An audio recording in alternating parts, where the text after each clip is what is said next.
દર્શક બહેનો, મારી પત્ની સુશીલાના સારા દિવસો જાય છે.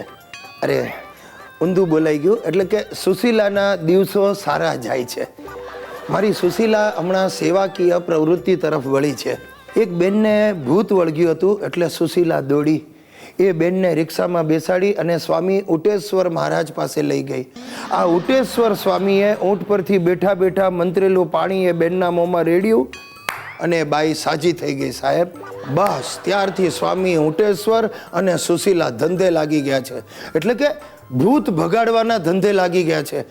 ગામમાં જેટલી ભૂત જેવી બહેનો છે, એટલે જેટલી બહેનોને ભૂત વળગ્યું છે એને જઈને સુશીલા વળગે છે. રિક્ષામાં બેસાડીને સ્વામી પાસે લઈ જાય છે. અને આ સ્વામી મારો બેટો શું ઈલાજ કરે છે કે બહેનો સાજી થઈ જાય છે. આ સેવા કરવામાં સુશીલાએ રિક્ષા ભાડાના 3,500 રૂપિયા ખર્ચી નાખ્યા. અરે મારી બેટી નારિયેળ પણ ઘરેથી જ લઈને જાય છે. જો હું તમને કહી દઉં, હું કોઈની પીઠ પાછળ ખરાબ બોલતો નથી, પણ મને અંદર ખાને એવું થઈ રહ્યું છે કે સુશીલા આ સ્વામીમાં ભરાણી છે. અને ઉટેશ્વરના લક્ષણો પણ મને કે બહુ સારા લાગતા નથી.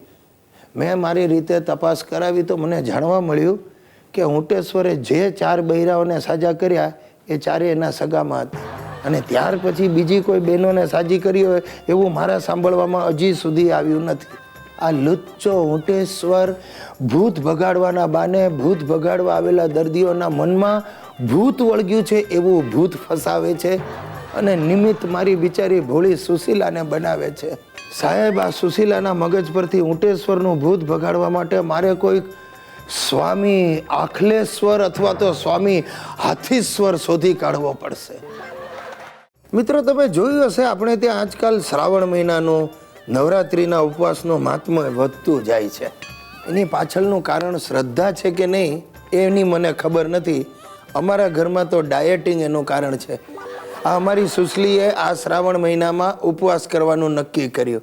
હવે મેં એને બહુ સમજાવી, ભાઈ રહેવા દે, શ્રાવણ મહિનામાં કથા કીર્તન કરીએ. પણ મારી કથા ઉઠી ગઈ શ્રાવણ મહિનામાં. સુશલી જઈને 10 કિલો રાજગરાનો લોટ, 10 કિલો મોરૈયો, 10 કિલો સિંગોડાનો લોટ અને 20 કિલો બટાટાની ગુણ લઈ આવી. અને પાછી રોજ સવાર પડે ને બોલતી જાય, મારે તો શ્રાવણ છે, મારે એકટાણું, એમ કરીને તગારું ભરીને સાહેબ ફરાળ ઝાપટતી જાય. અરે બહાર ફરવા જઈએ તો એ ઉપવાસ છે, ઉપવાસે કરીને 5-6 વેફરના પડીકા ઝાપટી જાય. કોઈના ઘરે મળવા ગયો ને તો બીજી બધી વાતો બાજુએ અને પોતાની ઉપવાસ લીલાનું ગીત ગાવા મંડી પડે.